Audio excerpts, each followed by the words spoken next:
myself again. Good morning and welcome to NUFC Matters. A little bit of a sore head after last night's epic 2.5-hour special, where we all were quite emotional, but all in good spirits, and just delighted that we finally got our club back, and delighted to say that this Saturday morning, joined by Mick Lowes. How are you, Mick? I'm very good, Steve. First things first. I don't even care if it's 10 o'clock in the morning. I'm in the Midlands. I've waited 2 days to do this. Brilliant. A toast to the lady who never gave up on Newcastle United, and to the lady who wouldn't accept the word no. That's to Amanda Staveley. Here, mate. Here. And it's never too early for a can in Newcastle, I don't think, especially this week of all weeks. Yeah. Wow. I mean, it's like we said. I mean, it's been hard. I mean, I've been talking about this for the last 2 years on this show, but you've kindly joined us over the last 6 months, and it's been a word we've dreaded discussing, and if it's going to happen and this, that, and the other. And I think you and I mentioned it on here that, if it happens, it's just going to go one morning. We're just going to wake up and it's going to go bang. Well, it wasn't a morning. It was an evening, but the whole place just went up as we expected. And what was your feelings when you saw that, the yellow bar and the bar come along Sky News, Newcastle takeover completed? What was your feelings? It's interesting, Steve, how often that happens. I mean, if I remember, just thinking about Newcastle United, for instance, Kevin Keegan as manager, back in 1992, I remember waking up and going into work one day. You need to get up to the breweries. There's something happening at the breweries. No, 1 minute it was not there. The next minute he was walking through a curtain. Even when Ashley took over the football club, again, it happened very, very quickly. I think Freddie Shepherd was ill. Sir John did the deal literally in the space of 24 hours. And suddenly we had, new owners. These big deals, even despite the fact that they are big, big deals that have obviously taken a huge amount of work, actually, to us, Joe Soap, happen really quickly and can catch you unawares. But at the same time, it almost makes it more exciting. You're a bit numb. You're a bit unsure as to how to react. Your emotions are all over the place. But it's a bit like, they always say, this sounds terrible, but, if you're going to go quickly, Don't linger, don't meander in terms of an illness or whatever. If you're going to go quickly. And it's a bit like that with these deals. If they're going to happen, let them happen quickly. But yes, it does. It leaves your emotions all over the place. You're not sure whether to be happy. I mean, part of me, Steve, was a little bit almost angry because I was thinking, at the end of the day, it's happened because a couple of agreements have been put in place. Why couldn't they have been put in place a year ago? Why couldn't people have seen sense? Why couldn't that piracy agreement have been drawn up between beIN and Saudi Arabia a year ago? Why couldn't the powers that be have decided a year ago that there was no immediate connection between PIF and the Saudi royal family? So there is a bit of frustration in it. I'm sure, the powers that be, i.e. Amanda Staveley and her people, think exactly the same. But let's first and foremost just be very, very, very, very, very grateful this deal is done, because you can come up with all the platitudes, you can come up with all the clever words, Steve. But what struck me yesterday was what it means most of all is this club is going to get better. This club is going to see better times, because I'm telling you, the 6 months I've been on here and the 5 years and the 10 years before that, I was never sure.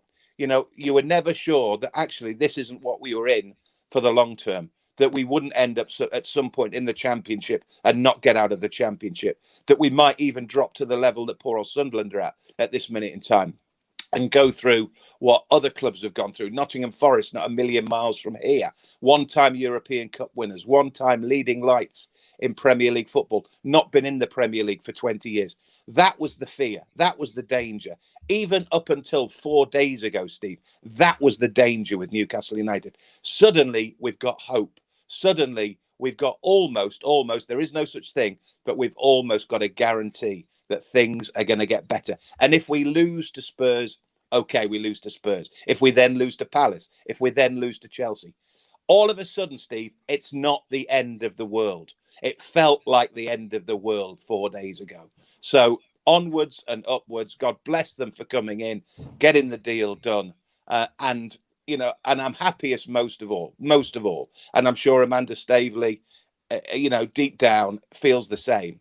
You're happiest most of all for the supporters, because the supporters have filled that stadium for 14 years, despite being contemptuously dealt with by an owner who didn't care, of being taken for granted, of being abused, for their blind faith and their blind loyalty. Now they've got something to cheer about. Now they can wear their shirt with even more pride than they used to wear their shirt. So happy days, Steve. Happy days. Oh, but it's certainly happy days. Happy days at Keith's house. He's got the lads again coming to his house at 10 o'clock this morning, knocking on his door with cans of beer. Absolutely. Watching the show again last night, and I've got to thank everybody in the chat. I mean, I know, there's a lot of people have watched us since day one, but to have 10,000 people watching last night is quite remarkable for a YouTube channel, and we do thank you for that. And we never take any viewers for granted. It's great, and it's great to have people on. I mean, I guess now that the dust is settled, we know we have new owners. Mike's gone. I did ask everybody this last night, and I make no apology for asking the question. But final thoughts on Mike Ashley? A couple of thoughts, and I had thought about this because obviously, he is at the heart of all of this. He is the central figure in this whole drama. A couple of thoughts, some probably more positive than others, some tinged with a little bit of warning.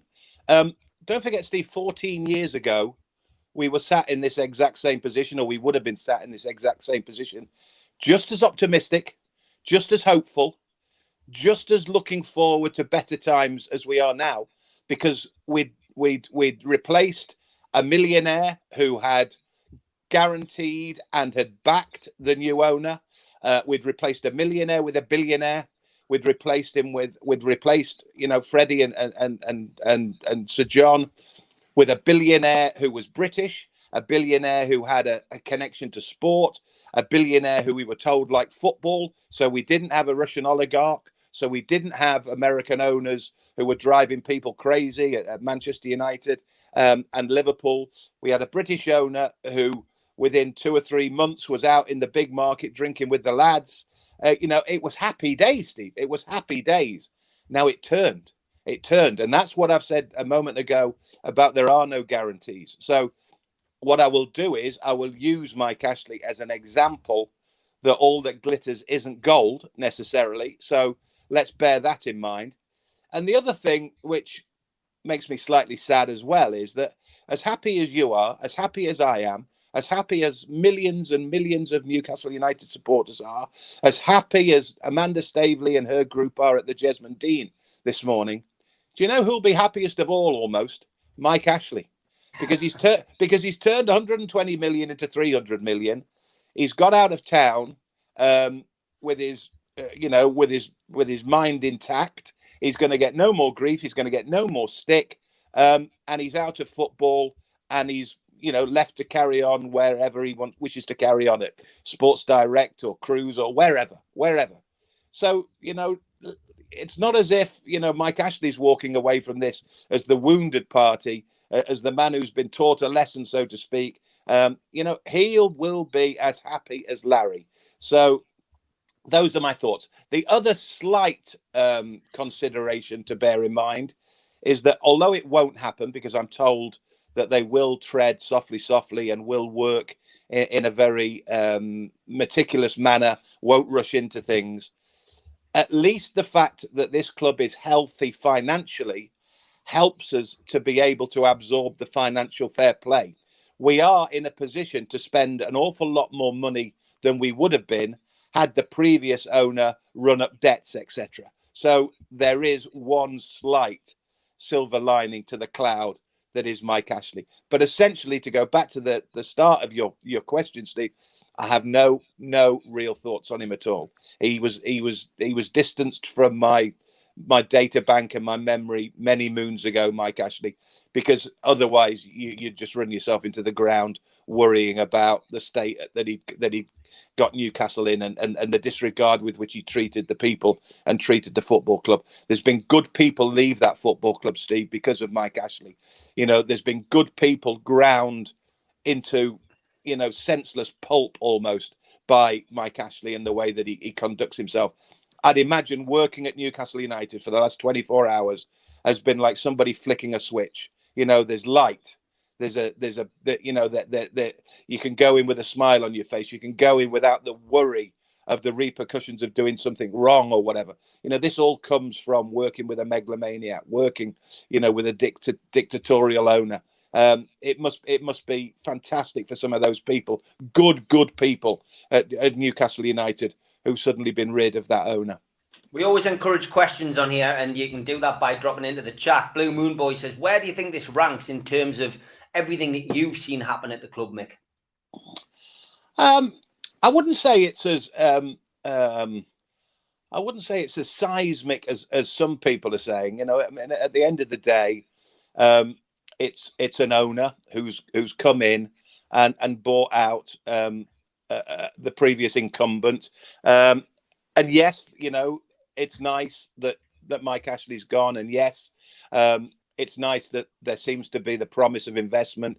They are clearly better people and more football minded, and certainly more Newcastle minded than Mike Ashley. But I think would it be up there with KK coming back? I don't think so.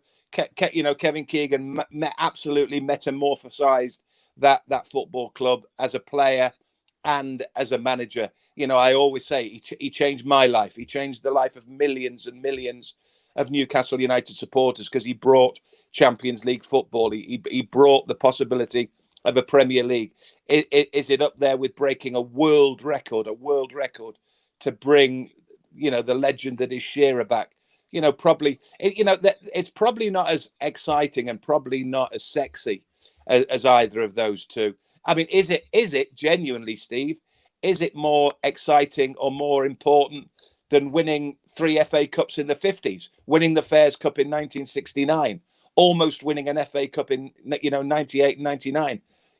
How do you compare investment with the reality of football and footballing achievements? It's very difficult. Yeah. But because it eradicates and gets rid of the huge problem that was Mike Ashley, then it's right up there.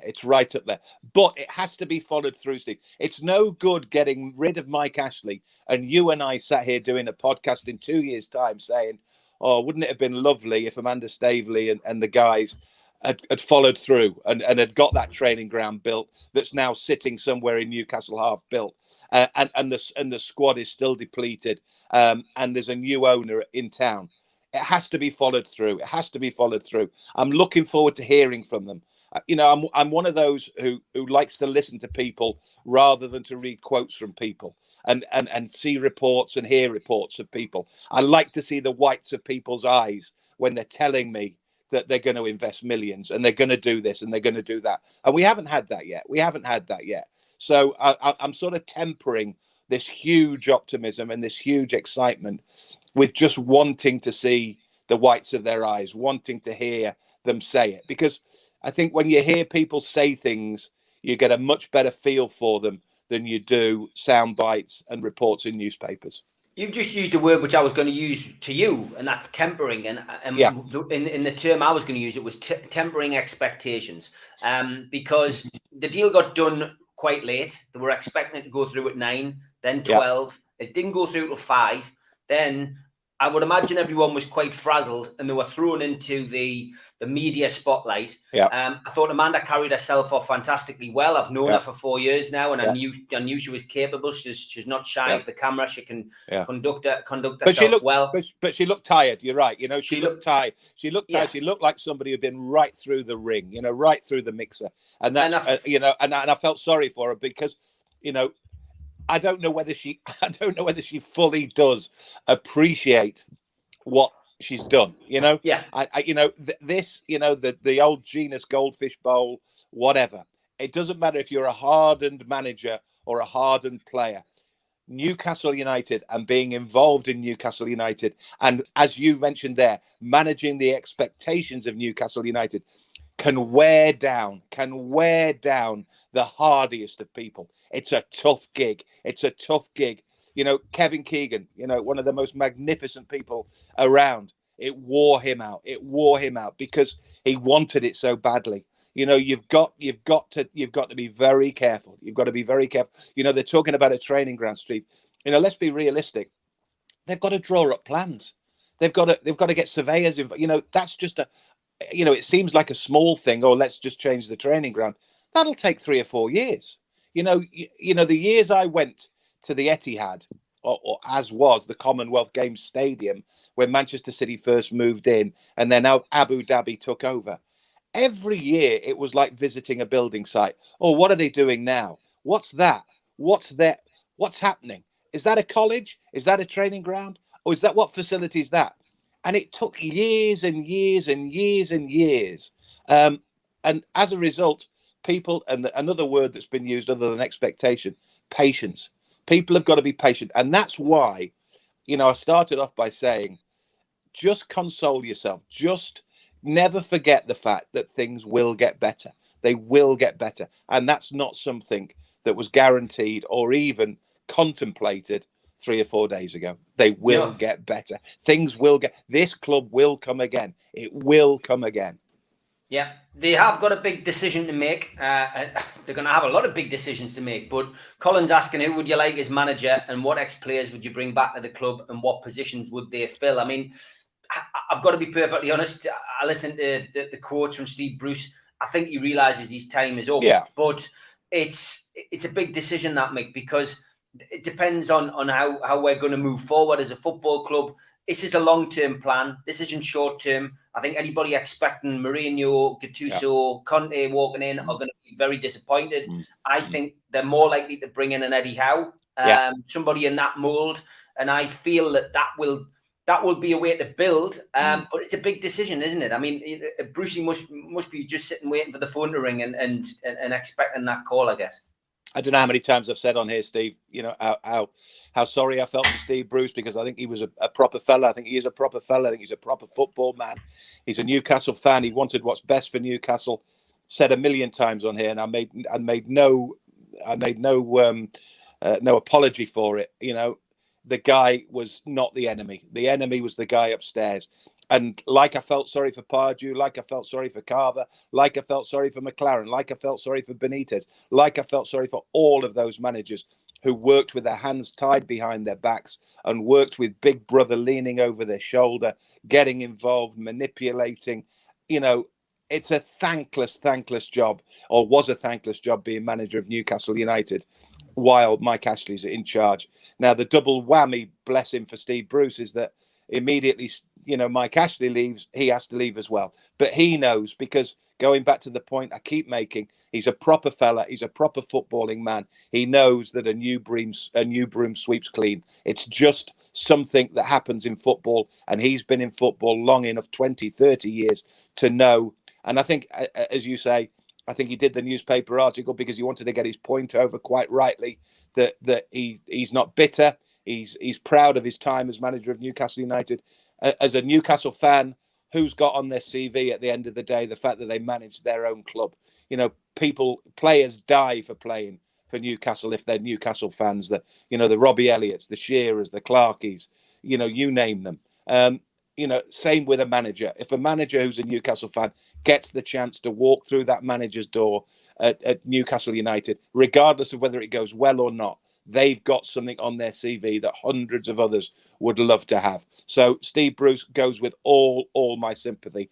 As to who's going to replace him, I don't know. You asked me about Mike Ashley and my thoughts on Mike Ashley. For me, the biggest mistake Mike Ashley made, and going back to the point I made about megalomaniacs and dictators, this is what megalomaniacs and dictators do. They believe they know best. They don't listen to other people. I just hope, and it's already been proven with whispers about Alan and Kevin Keegan, that they are going to listen to other people. They're going to bring people in who know Newcastle United, who know football. We need figureheads. With the best will in the world, Amanda Staveley's done a magnificent job, but she's just the facilitator. The guys behind the scenes, people can't relate to on Tyneside. They don't know who these people are. They don't necessarily need to know who these people are.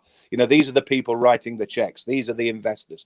What we need is the public face of Newcastle United. We haven't had a public face of Newcastle United for 14 years. We've just had a despot businessman owner who has surrounded himself with sycophants, has made some strange appointments, as I said, has let good people go. What we have to do is we have to trust, and we've already seen evidence of it, that had Mike Ashley brought in, a Shearer or a Keegan as a mentor, as a guide, as a consultant, it might have all been different. All we wanted at the end of the day was Mike Ashley's money. We didn't want Mike Ashley to be in Blue Bamboo having 10 pints. We didn't want Mike Ashley to be our mate. We just wanted Mike Ashley to look after this football club. And that's what owners should do. They should look after things. They should take care of things. He never took care of it. He never liked it. He never loved it. These people will love it. These people will take care of it. But at the end of the day, it sounds callous, Steve, but we really just want them for their money. We'd love to have relationships with them. We'd love to, and Amanda Staveley clearly has the potential to be that person. And I'm sure, knowing as an outsider who's gone into the Northeast and fallen in love with the Northeast and had a relationship with the Northeast, there's every chance that will happen. But first and foremost, they need to look after the balance sheets. They need to look after the reinvention and the rejuvenation of Newcastle United as an entity.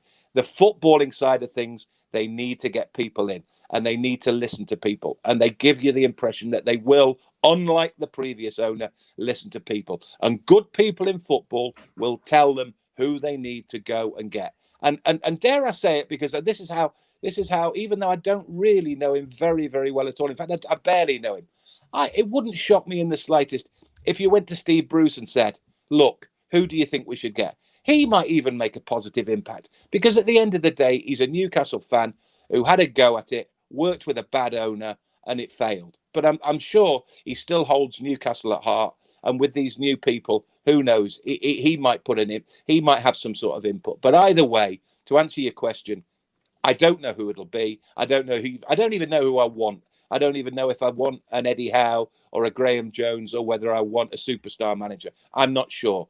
But what I do know is whoever it is can look forward to better times, because they won't have a dirty, great big businessman looking over their shoulder saying, you can't do this, you can't do that, you can't have him, you can't have that.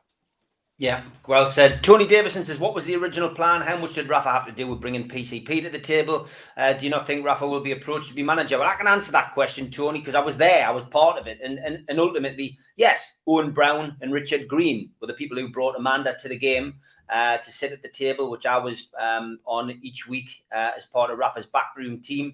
And they were the ones responsible. And Richard and Owen were Rafa's agent and lawyer. And it's as simple as that. They really deserve the thanks. Sadly, Richard passed away with COVID earlier this year. Hasn't been here to see this great day. Owen has gone on to manage the agency on his own. So Owen, I think the original plan was for him to come in as director of football. He's very well connected in the game. And unfortunately now he's an agent, and that is where his destiny lies. But I mean, I spoke to Owen on the day of the takeover, and of course, Rafa is Everton manager. And he doesn't break contracts. He doesn't walk away from contracts. And that ship has sailed. So Rafa won't be coming back. I know that will disappoint some. It will please others. But that is the scenario. I personally would have liked to have seen Rafa come back. I think he got it. Yeah, the fans loved him. The majority of the fans loved him. It might not have been the prettiest football, but it got results. And who knows? But it's all academic now. We've got to concentrate on the here and now. Got to concentrate on the new owners. And I think what we have to realise is that, although Amanda is the figurehead, although Amanda is front and centre, and she is the one giving the interviews, and Mia Dad is standing next to her, they only own 10%. Jamie Rubin owns 10%. But let's not forget here that the major shareholders in our club are PIF. And this is a board. This isn't one person making the decisions, although they are front and centre. And I think Mick's right. They've got to get football people in. I'm delighted to hear that Frank McPartlin is more or less going to be on board in some capacity. He's a football man. And that's what Newcastle have lacked, Mick. behind the scenes. You've Absolutely. seen it. I've seen it. You know, football men in football clubs equals success. Having accountants, lawyers, casino owners, former doormen, you know, and people who were football players who had poor experience in the managerial game as somebody looking over Kevin Keegan's shoulder. I've just listed people who've had jobs at Newcastle in the last 14 years, but that's not the way to run a successful football club. No, but because it was run by a guy, as I said, who was used to running shops, and he ran it like a sports shop. He ran it like the corner shop. He just ran it according to balance sheets. He never ran it with a feel for football. He never got himself influenced by those who know football. And that, as I said, was the biggest mistake he made. So, it never, ever took a genius to work out how the problem could have been solved. It's just that he was non-movable and non-negotiable when it came to his approach to the football club. As I say, it leaves them in a fairly healthy financial state. And I dare say there's a part of Amanda and PIF who are very grateful to the financial state that Mike Ashley has left Newcastle United in. And going back to the point I made earlier, it allows them to spend money. But just as a little one on that, I was listening to a financial expert yesterday who was saying that it leaves Newcastle in a position, even if they wanted to, and I think we all know now from what has been said as fairly briefly, but has been said, is that they will take it softly, even if they wanted to go out and splash the cash, with financial fair play, which, don't forget, wasn't really in evidence when Manchester City, who were the only comparable example of something like this all those years ago, they went out and splashed the cash big style. Even if Newcastle wanted to do it now, the maximum they could spend, I'm told, is around about 200 million to be within the confines of financial fair play. Now, 200 million these days, Steve, gets you about 3 good players, above average, good players. So you've got 3. Now, we need more than 3 players. We need 3 players sort of minimum, So, I think they will spend in January, but they're very aware. They're very aware. And when you've got people like Shearer and Keegan in your ear, I'm sure there will be other people as well, telling you that it doesn't need to happen tomorrow.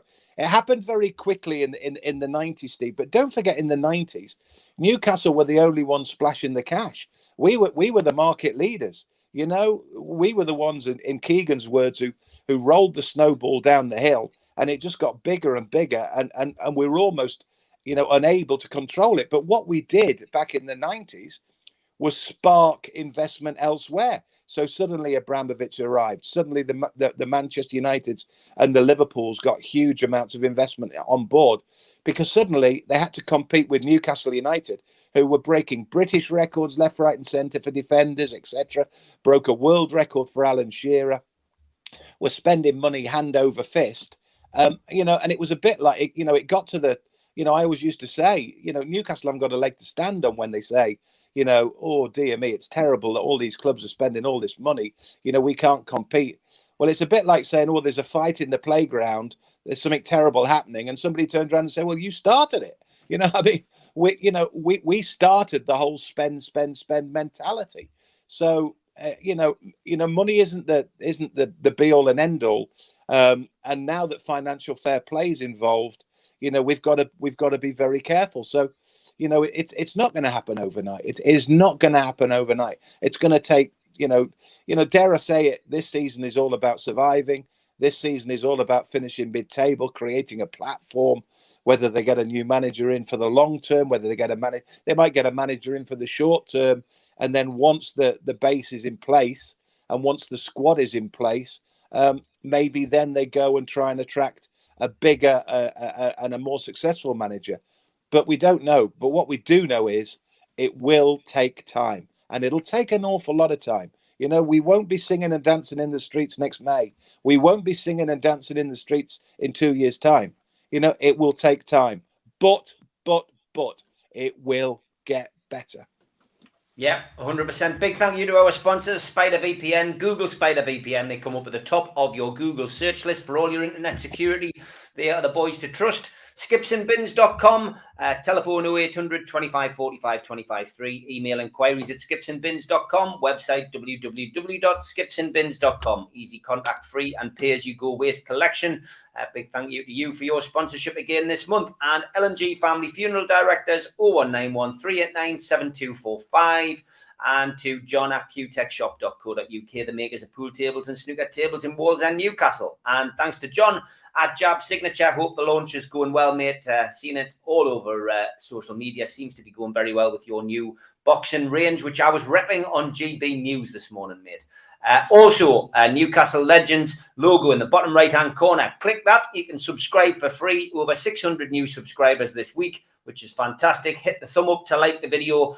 Click share to your other social media. And drop into the comments box to leave a question for Mick and me in the last half hour of the programme. And we've also have a presence on iTunes, Spotify and other podcast providers. A quick shout out for the events we've got coming up. Evening with Gavin Peacock, where he will be doing his Newcastle launch of his book, 29th of October at the Irish Centre. The belated Christmas party with Supermac and Gibbo on the 19th of November. And then an evening with Peter Beardsley at the Irish Centre, which is selling quite well.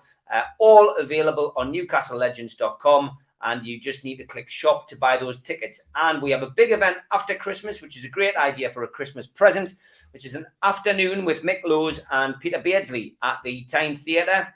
You can get your tickets on voucher or on Groupon. That would make a great gift for any Newcastle fan. The theatre itself is a fantastic venue. It's the oldest working Victorian theatre in the UK, and that is a great place to see Peter. There are VIP tickets available on voucher as well, with a meet and greet with Peter, a chance to get stuff signed prior to the show. But that is a great idea for a Christmas present. So get yourself onto voucher or Groupon, or you can book via the theatre direct. So well worth having a look on there. And looking forward to that. Looking forward to that. It'll be great. And don't forget, Peter has got a Peter Beardsley Soccer School at Kingston Park, Monday the 25th to Friday the 29th of October. Kingston Park in Newcastle, 10 till 4 each day, £15 a day, £60 for the full week. All coaches, of course, are FA qualified and DBS checked. If you are interested in getting the Ben into that, pbsoccerschools@hotmail.com is the contact. pbsoccerschools@hotmail.com. Give them an email. I know places are filling up quite well, and that should be cracking, because as I've said in the past, if you can't learn from the master, then who can you learn from? Maybe there'll be a few people on Tyneside doing a Beardsley shimmy now, Mick, in a black and white shirt. If only they could. If only they could. There's only one fella could do that, believe me. You know, it always made you laugh. You know, you used to watch him and you know it's coming. The defenders know it's coming. You can't do anything about it. He's past you. He's gone. What a player. What a player. Paul Oxley says all they need to do is the little things like get rid of the bloody Gallagher pigeon, etc. I mean, that's a bit unfair. We've had this dead pigeon in the Gallagher for 5 years. I hope there's a statue made of it of some description, because it deserves it. It's been there that long. John says, ironic that John Hall sold out to Ashley with horrific results, but Ashley sold it to Amanda with a potentially amazing consequences. It's a funny old world. It is, and you know, I think that's very unfair, I have to say, on Sir John, because there is absolutely no way on God's earth that Sir John Hall would have sold Newcastle United to somebody who he thought potentially might do them harm or might do them wrong. He, you know, I remember having conversations with him at the time. You know, he held his hands up. Freddie held his hands up. There was no room for millionaires anymore. It was a billionaires playground. It was about the billionaires. They just didn't have the funds, Steve. You know, as I talked about the snowball analogy that Kevin came up with, we'd created a monster and we had to keep feeding it. We'd created this gargantuan football club that was just eating money, and Sir John and Freddie and the guys just didn't have the funds. So we had to get somebody in. And on the face of it, he looked right. And don't forget, he was pretty much a recluse. I remember at the time finding out that the only time anyone had seen a picture of him was when, as a result of having to float on the stock exchange, you have to produce photographic evidence that you are that person. and the powers that be at the stock exchange when you float a company have to see a picture of you. And that was the first time anybody had seen a picture of him. Nobody had spoken to him. He never did an interview. He never did an interview with me in all of my time at Newcastle. So it was like selling to the unknown, and as a result, we couldn't see it coming. And 6 months into the ride, all seemed fair. But then all of a sudden it turned. He fell out of love with it. We fell out of love with him. And it went completely pear-shaped. But no, it's wrong to accuse Sir John of mismanaging Newcastle United. He would never do that.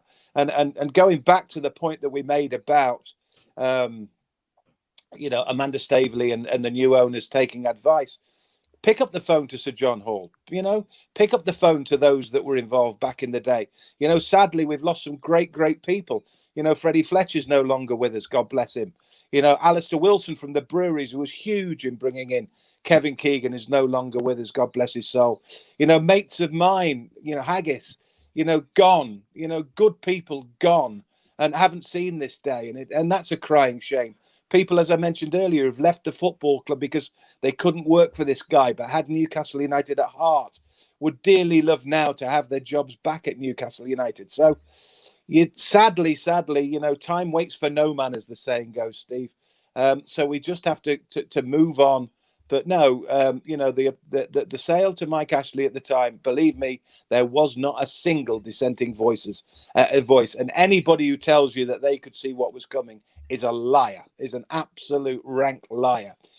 We just fell foul of a guy who, for whatever reasons, decided to turn his back on Newcastle United and use it as simply and very, very straightforwardly as an advertising revenue stream for his other companies. That's all it was. Yeah, I mean, a lot of people asking in the chat about the Premier League teams, asking for an emergency meeting about the damage to the brand that this might cause. Find that rather interesting that the top six were prepared to join a European Super League and weren't concerned about the brand.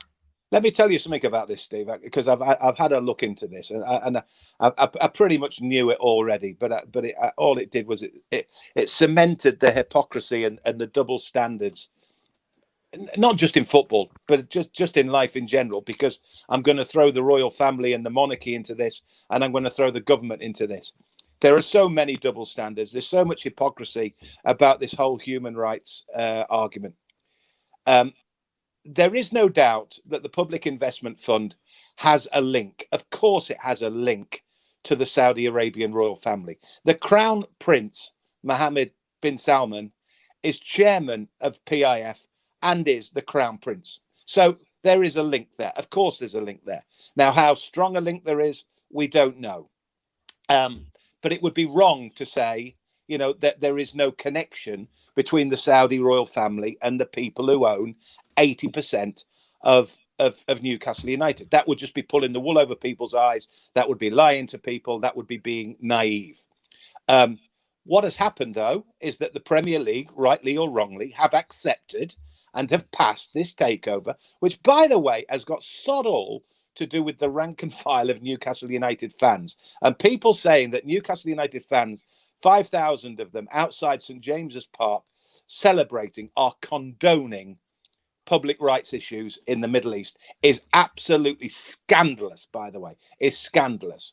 But let me go back to PIF. Regardless of whether there is a link with the Saudi royal family, and regardless of whether the Public Investment Fund have some sort of connection to human rights issues, I just saw, Levy at Tottenham Hotspur, right, is talking about, it's wrong. Joe Public are talking about it's wrong. Reporters and those who should be in the know are saying how wrong it is. Let me tell you about, if people don't know this, the Public Investment Fund has shares and has stakes in so many companies. So, for instance, if anybody watching this who thinks that Newcastle United have made the wrong move, or Newcastle United are running the risk of condoning human rights issues.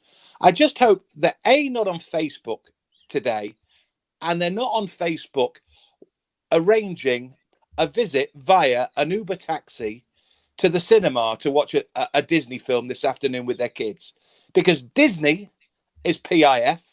Uber has got £2 billion worth of PIF's money in it. And yes, Facebook has got £500 million worth of PIF's money in it. Throw into the mix, next time you get on a plane, if it's made by Boeing have PIF money in it. You're banking with a bank that's potentially got PIF money in it. You're working in a country where the government has arms deals with Saudi Arabia, left, right, and centre. And we're loving a royal family and a monarchy that we are so proud of, who are working with the Saudis, left, right, and centre as well. So don't talk to me about Newcastle United in some way condoning condoning human rights issues.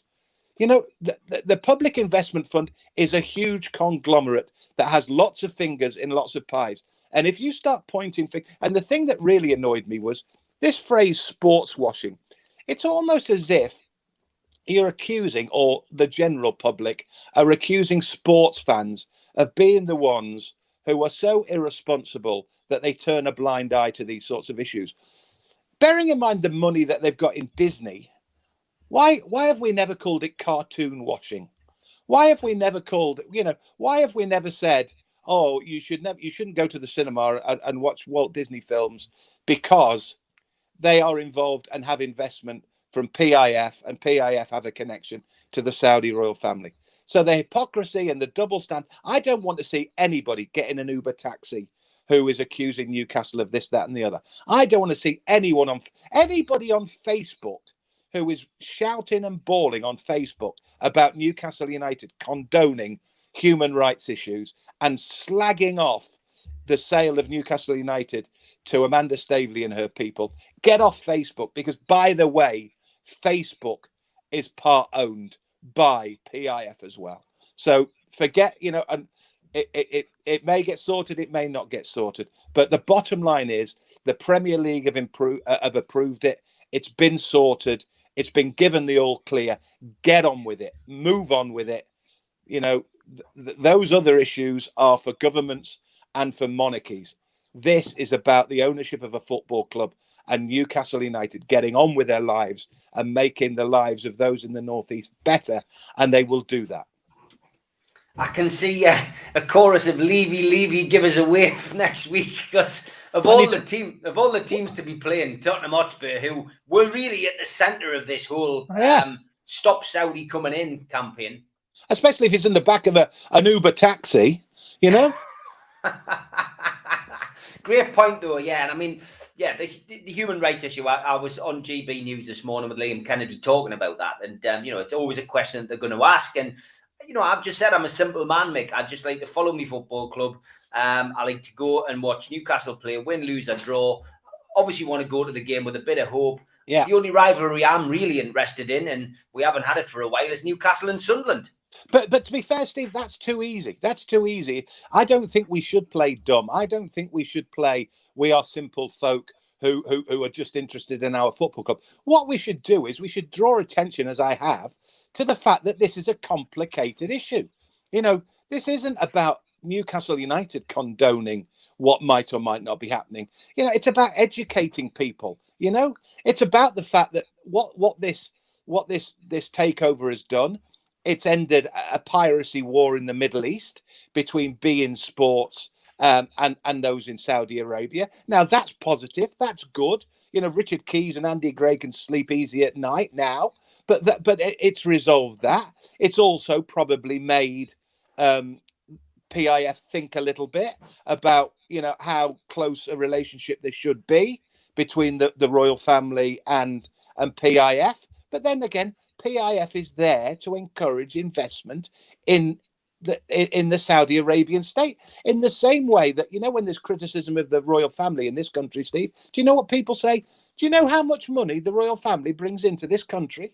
Do you know how much money they generate? all of it's a complicated issue.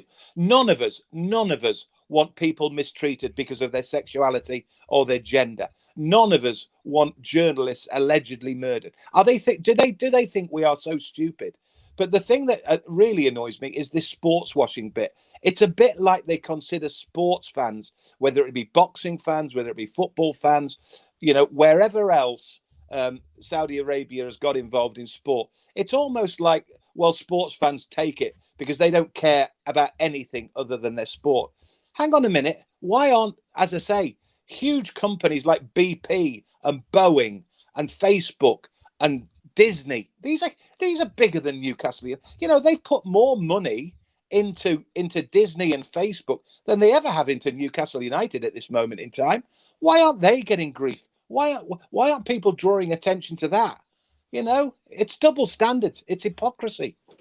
Yeah, I agree, mate, and well said. Yeah, it's about time somebody came out and said, something about this, because it is, something that's dragged on throughout the takeover. And yeah, you are right, for me anyway. Lots of people saying there will be a great atmosphere next week. There's no doubt about it. I've seen War Flags have started a campaign to raise money to get a flag for next weekend as well, which will be great. Stu says it's funny how all these other clubs are totally throwing their toys out the pram before a ball's been kicked. Didn't Tottenham try to hijack our deal? To hell with those jealous fools. And yeah, I think you're getting a lot of support, Mick, and it was a bit of a rant, really, but it's a rant which everybody agrees with. And I don't think, I don't know. I mean, I don't really care, to be honest with you. People disagree or agree or disagree. But those are the facts of the matter. I think, that's the problem. I think people sometimes miss the facts. That those are the facts of the matter. It's not my take on it. It's not my theory. It's not my angle. Those are the facts of the matter. Those are the companies that PIF are involved in, as well as now Newcastle United. Yes, they're 80% owners of Newcastle United and have maybe a peripheral ownership of some of those companies, but it's their money. If Newcastle fans are allegedly condoning human rights or alleged human rights issues, then so too is everybody else. But as I say, at the end of the day, it's been cleared. It's been looked at. It's been approved. It's been approved at all levels. Now, as I say, the Levies and the Manchester Uniteds and the whoever's of this world can scream and bawl about it, but they work for the same people. They've got the same masters. The Premier League dictate to them just as they dictate to us. Maybe not quite as severely as we know, because often the Premier League go cap in hand to those big six. But at this minute in time, the Premier League have said this is okay. This is a done deal, and we move on. Yeah, it is a done deal. Obviously, we've got a game to look forward to next weekend, Mick. And God, I stood at Wolves last weekend, drenched, depressed. The apathy had hit the away crowd. Yeah, so people just weren't enjoying it. There was people fighting. Yeah. It was awful. Do you know what it is? I was thinking of your very words in the week, when the deal went through, because I thought to myself, not only have they brought good times back, and not only have they brought the prospect of good times and the prospect of some sort of level of success, they've also hopefully brought an end to the really fractious and quite nasty element to what supporting Newcastle has been all about.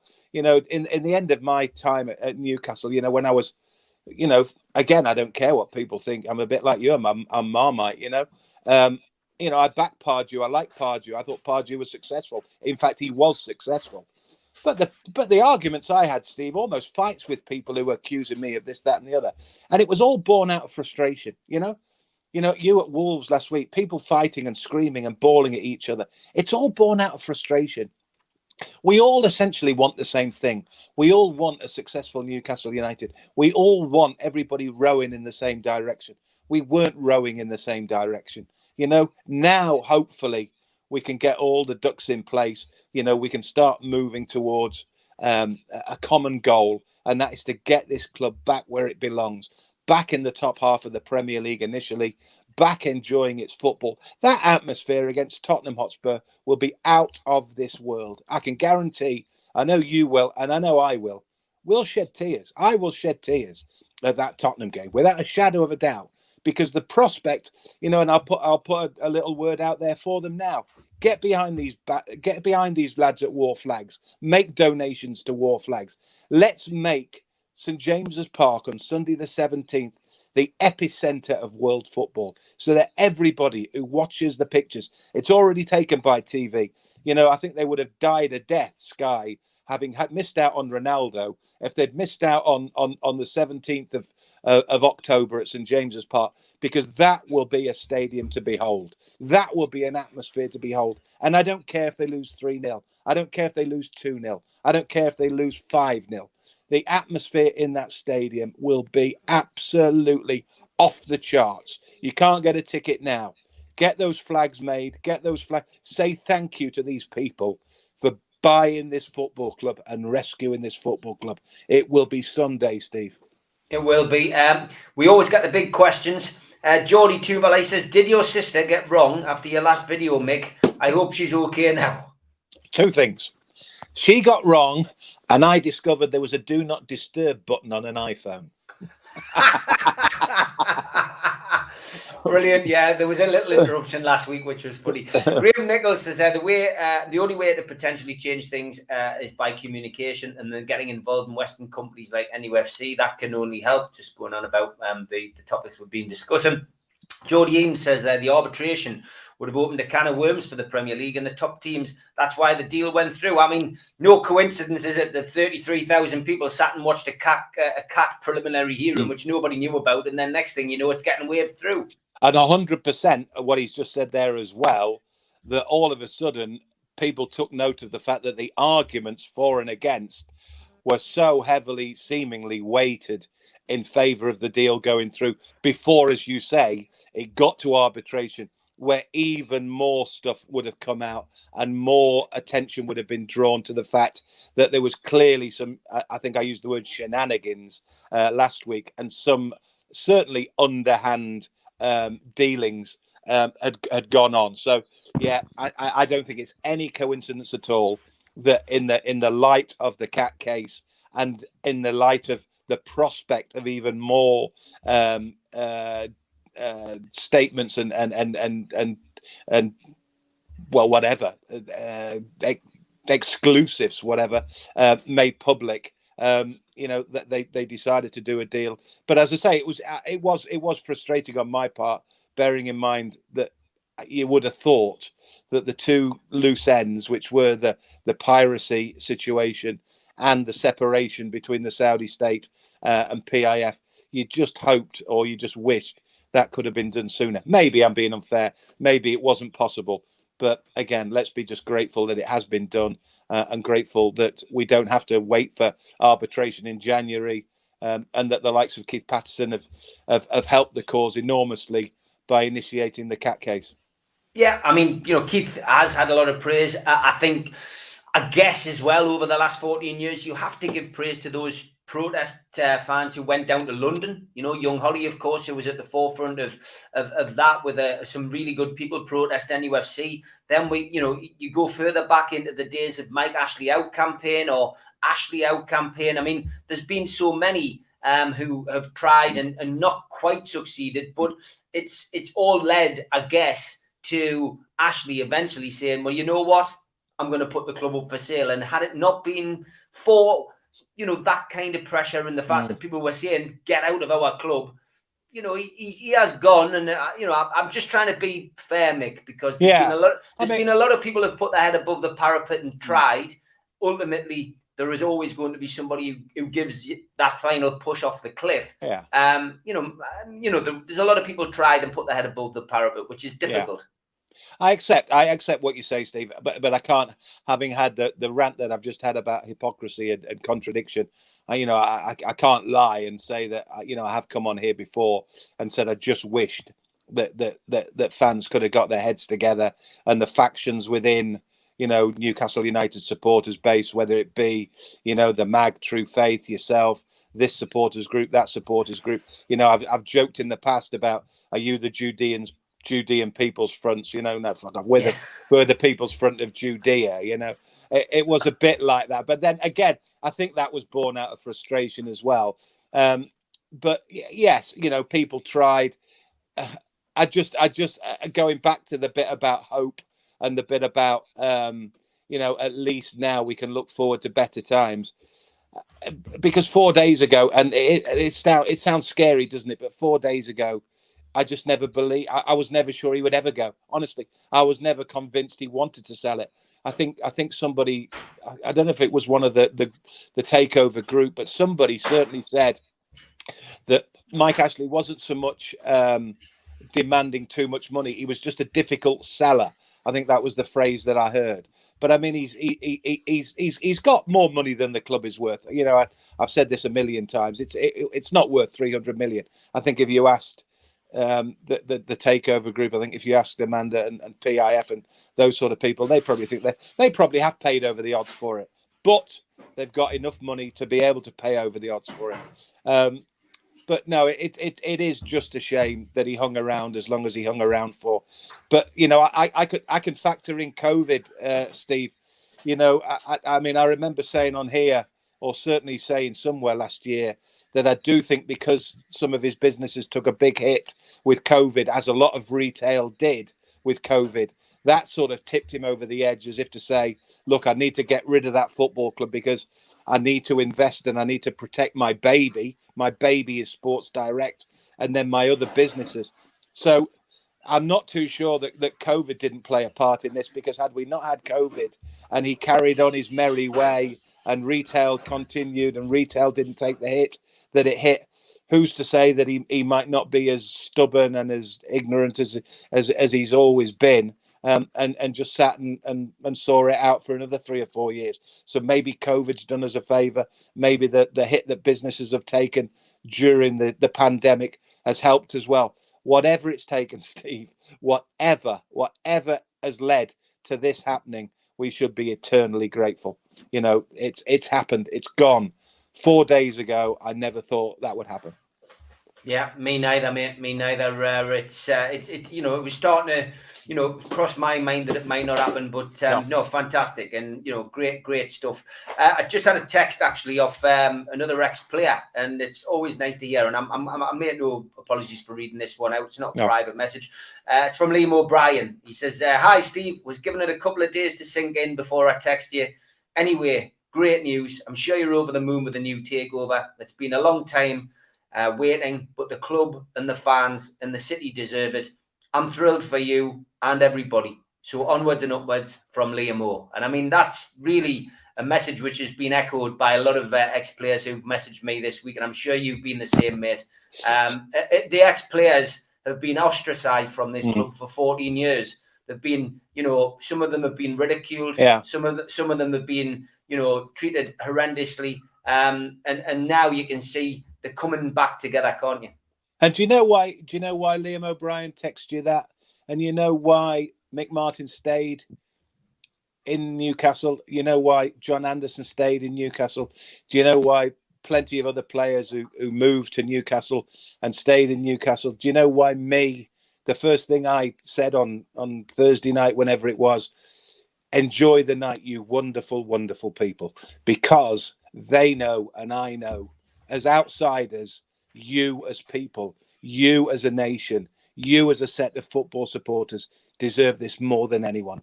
It's not about X, Y, and Z. It's not about Amanda Staveley. It's not about PIF. It's not even about Newcastle United Football Club. It's not even about success. It's not even about winning trophies. It's about giving the best supporters in the world their football club back, giving them hope, giving them the ability to dare to dream again, giving them something that they haven't had for 14 years, enjoyment, looking forward to going to the game. Sunday the 17th will be a huge, huge day. Sunday the 17th will be the rebirth of Newcastle United. The atmosphere in that stadium will be, as I say, off the chart, because the best fans in the world have got their football club back again, and they deserve it, and they deserve it so. Oh, we've lost Mick just mid-rant, and that's a pity. And he's probably getting a phone call. Thank you everybody for tuning in. Don't forget, tomorrow I will be back as always.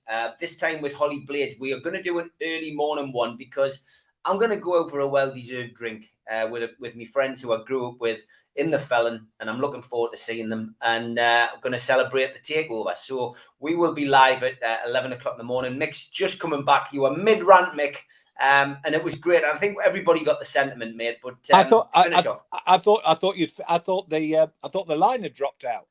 No, go on, Mick. I had the do not disturb on. No, going back to it, because I think, as you say, you got the gist of it. I think it is more important that people like me, who are not from the Northeast, and people like Liam O'Brien and ex-players, ex-employees of the football club say it. It's for you. Amanda Staveley will say it a million times, but you need to hear it. You need to know how special you are. You need to know how much it means to those who aren't from the area that you've got your football club back again. It really does mean the world to the likes of me that you have got the chance to enjoy your football again and enjoy those black and white stripes running out at St James's. There's nothing like it. Quick prediction for the big fight. I know you like your boxing. Tyson Fury, Deontay Wilder. I was never sure about Fury, but I have to say I think he'll beat him. Yeah, I think it's going to be a great fight. It's early morning for everybody, I'm afraid, 4 o'clock. Set your alarm, get yourself up and watch it. Of course, it's pay-per-view. Good luck to Tyson. He's a great, great fella. Mick, as always, great to speak to you. Looking forward to catching up with you next Saturday, hopefully, and we can look ahead to the Spurs game. I'm up on the Sunday. I would not miss it for the world. So I'm up on the Sunday. I'm staying Sunday night. My one can today will be multiplied plenty next Sunday. Well, I'm looking forward to that. We will have a catch up in some way, shape, or form next Sunday. We will raise a glass to Amanda Staveley, as I said, the toast at the top of the programme, to the lady who refused to lie down. Great stuff. Take care, Mick. See you next weekend. Later.